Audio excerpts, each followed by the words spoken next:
మన ప్రభు అయిన యేసుక్రీస్తు వారి యొక్క ప్రశస్తమైనటువంటి నామములో తిరిగి ప్రభు మరొక దినాన్ని మనకు అనుగ్రహించి మరొక దినములో ఆయన కృపావాక్యమును ధ్యానం చేయటానికి ప్రభు ఇచ్చినటువంటి సమయాన్ని బట్టి ప్రభుకు స్తుతులు స్తోత్రములు చెల్లిస్తున్నాను. అలాగనే మరి ప్రభు బిడ్డలుగా ప్రతిరోజు కూడా దేవుని యొక్క కృపావాక్యాన్ని వింటూ బలపడుతూ అనుసరిస్తున్న బిడ్డలకు ప్రభు పేరిట వందనములు, ప్రభు పేరిట శుభములు తెలియచేస్తూ ఉన్నాను. ప్రియ దేవుని బిడ్డలారా, ఈ సమయంలో మనము దేవుని వాక్యాన్ని చదువుకొని ప్రార్థనాపూర్వకంగా ధ్యానం చేద్దాం. కీర్తన 62వ కీర్తన 8వ చరణములో ఉన్నటువంటి మాటని మనం చదువుకుందాం. కీర్తన 62వ కీర్తన 8వ చరణం.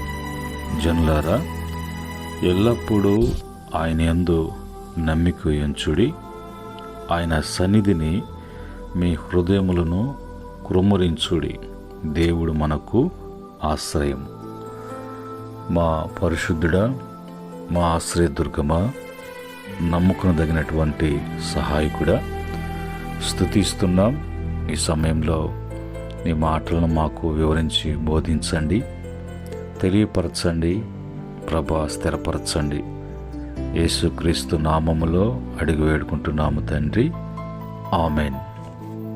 ప్రియమైన దేవుని బిడ్డలారా, చదువుకున్నటువంటి మాటలలో ఏమని రాయబడి ఉందంటే, మనము ఎప్పుడు కూడా దేవుని యందు నమ్మిక ఉంచి మనం జీవించేటువంటి ఆయన ప్రజలుగా, ఆయన బిడ్డలుగా ఉండాలి.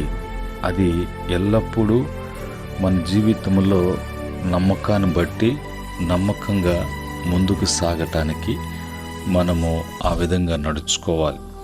అలాగనే ఎప్పుడు కూడా మనము మనకున్నటువంటి ఒకవేళ సంతోషమై ఉండొచ్చు, ఒకవేళ కష్టమై ఉండొచ్చు, అవసరమై ఉండొచ్చు, అది మనము మరి మనుషులతో పంచుకుంటే ఆ యొక్క మరి పనులు కానీ కార్యములు కానీ జరిగేవి కాదు. కానీ మనము ఎల్లప్పుడూ ఆయనందు నమ్మిక ఉంచి ఆయన యొక్క సన్నిధిలో అవన్నీ కూడా మనము ఆయనకు తెలియచేసేటువంటి వారముగా, చెప్పుకునేటువంటి వారముగా, లేదంటే ఆయన సన్నిధిలో మన హృదయాలను ఆ విధంగా మనము కురమ్మరించేటువంటి వారముగా ఉన్నప్పుడు ఆయన మనకు ఆశ్రయముగా ఉన్నటువంటి దేవుడిగా ఉన్నాడు అనేది ఇక్కడ తెలియచేయబడుతున్నటువంటి మాటలు. కనుక ఈరోజు మరి మన పితరులు, భక్తులు ఎప్పుడు కూడా దేవుని సన్నిధిని వాళ్ళు విడిచి ఎక్కడికి కూడా వాళ్ళు దూరము అయినట్లు కానీ, దేవుని సన్నిధుల నుంచే వాళ్ళు ప్రతిదీ కూడా ప్రారంభించటం, ముగించటం అనేది వారు చేశారు. కనుక వారు మాట్లాడేటప్పుడు కూడా మేము ఎవరి సన్నిధిలో నుండి మాట్లాడుతున్నామో తెలుసా అన్నట్టుగా వాళ్ళు తెలియపరిచినటువంటి అనేక సందర్భాల్లో మనము చూడగలం. ఈ యొక్క సమయంలో మనం కూడా దేవుని యొక్క సన్నిధి, దేవుని యందు నమ్మిక ఉంచిన వాడే దేవుని సన్నిధికి రాగలడు. దేవుని సన్నిధికి రాగలిగినటువంటి వాడు దేవునికి మరి చెప్పుకోవటం, అక్కడ ఆయనకు తెలియచేయటం అనేది జరుగుతుంది. కాబట్టి అది ఏ పరిస్థితి అయినా, ఎలాంటి మరి ప్రభావం అయినా సరే, అందులో దేవుని యొక్క ఆశ్రయము మనకు కలిగి ఉంటామనేది దేవుని వాక్యం చెప్పేటువంటి మాట. అలాగనే మనము దేవుని సన్నిధిని గురించి బైబిల్ నుంచి కొన్ని మాటలు మనం చూసినప్పుడు, ద్వితీయోపదేశకాండము 6వ అధ్యాయం 24-25 వచనములలో మాటలలో మన దేవుడైన యెహోవా మనకు ఆజ్ఞాపించినట్లు ఆయన సన్నిధిని ఈ సమస్తమైనటువంటి ఆజ్ఞలను అనుసరించి మనము నడుచుకున్నప్పుడు మనకు మరి నీతి కలుగును. కనుక మనము దేవుని యొక్క బిడ్డలముగా నీతిని ధరించుకునేటువంటి వారముగా నీతిమంతులుగా ఉండటానికి దేవుని యొక్క సన్నిధికి మనము నడవటం కానీ, దేవుని సన్నిధిలో మనకి ఇవ్వబడినటువంటి మరి సక్రమమైనటువంటి మార్గములో, పద్ధతుల్లో, క్రమములో ఉండటానికి మనకి ఇవ్వబడినటువంటి ఆజ్ఞలను బట్టి మనం నడుచుకున్నటువంటి వారంగా ఉండాలి. కనుక సన్నిధికి వస్తే మనం ఎలాగ నడుచుకోవాలో, ఎలాగ ఉండాలో అనేది తెలియచేపరిచేది దేవుని సన్నిధి.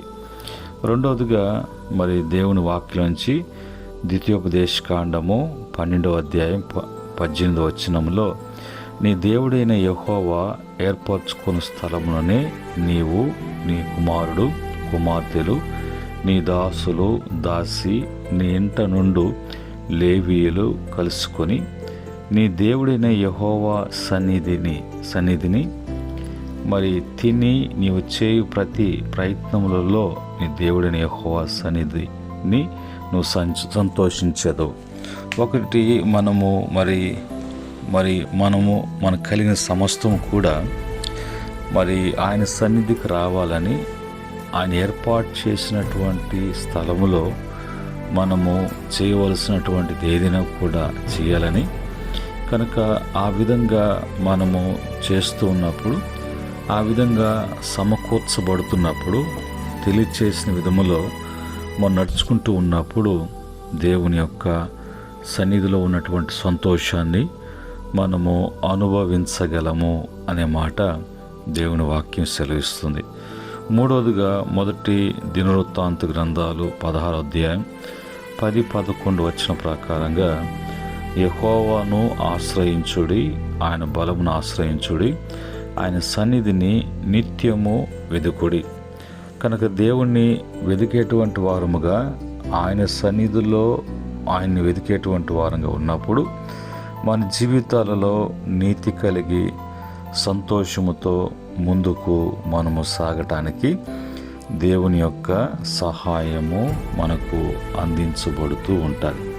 ఆ క్రమంలో మనము ముందుకు వెళ్ళినప్పుడు దేవుని సన్నిధిలో నుంచి తెలుసుకోవాల్సిన విషయాలు, కీర్తన 4వ కీర్తన 6వ చరణములో, మాకు మేలు చూపువాడెవడని పలుకువారు అనేకులు, యెహోవా నీ సన్నిధి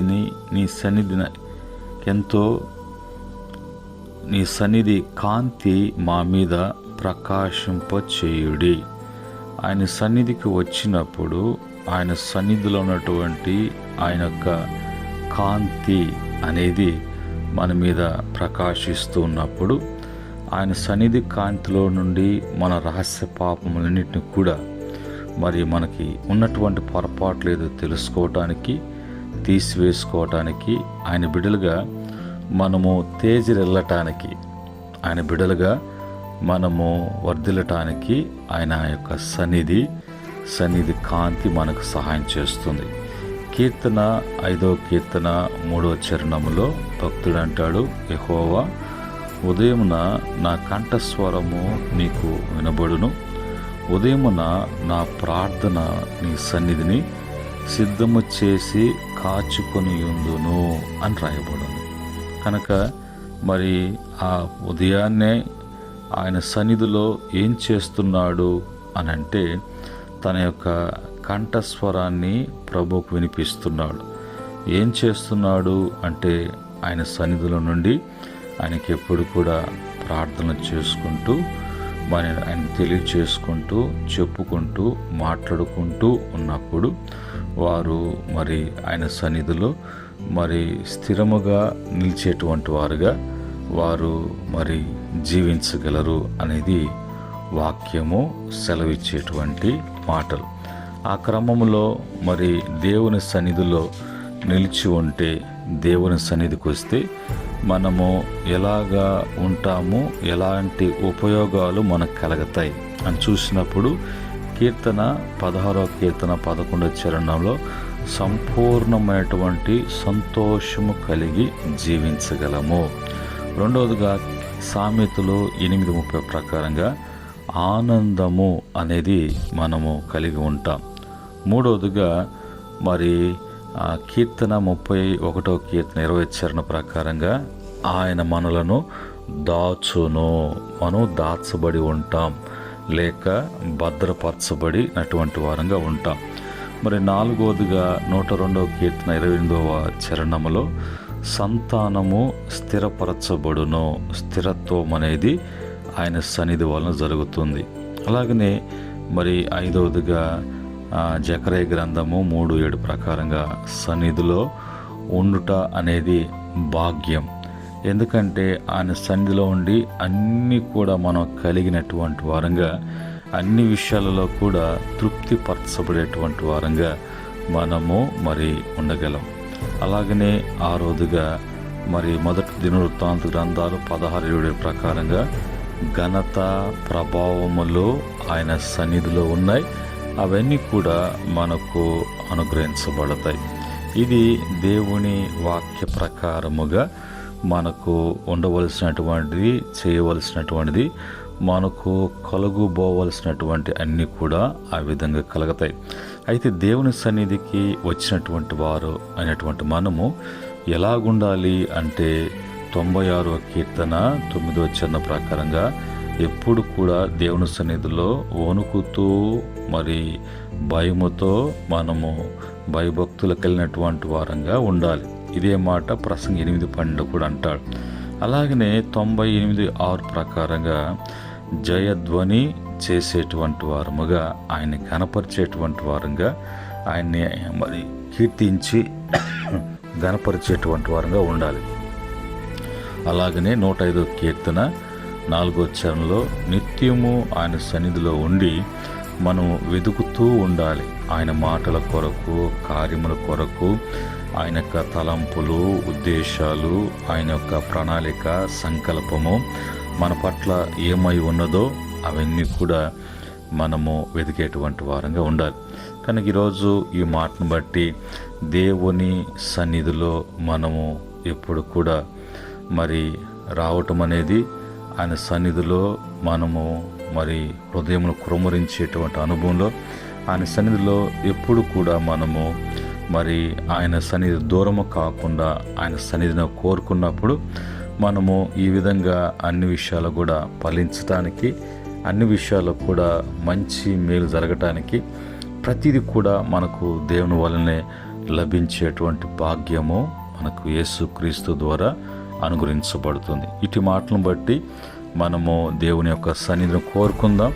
ఆయన సన్నిధిని విడవక ఎప్పుడు కూడా ఆయన సన్నిధిలో నివసించినటువంటి భక్తులు, నా బ్రతుకు దినములన్నీ కూడా కృపాక్షేమములే నా వెంట వచ్చాయి, చిరకాలము నేను యెహోవా మందిరములో నివసింపగోరుచున్నాను అని పలికినట్లుగా మనం కూడా అలాంటి సాక్ష్యం కలిగి ప్రభువును జీవిద్దాం. అటు కృప ప్రభు అనుగ్రహించునుగాక.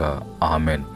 పరిశుద్ధుడా, మహోన్నతుడా, సర్వోన్నతుడా, సర్వశక్తిమంతుడా, ఈ యొక్క ఉదయకాలమందు నీ సన్నిధి ప్రభావము, నీ సన్నిధిలో ఉన్నటువంటి మేలు, నిన్ను ఆశ్రయించుట మాకు ఎంత మేలు అనేది ప్రభా తెలియచేసిన మాటలను బట్టి ప్రతి బిడ్డ కూడా బలపడటానికి, స్థిరపరచబడటానికి, మంచి జరగటానికి ఈ వాక్యం ద్వారా క్రియ చేయమని యేసుక్రీస్తు నామములో అడిగి వేడుకుంటున్నాము తండ్రి.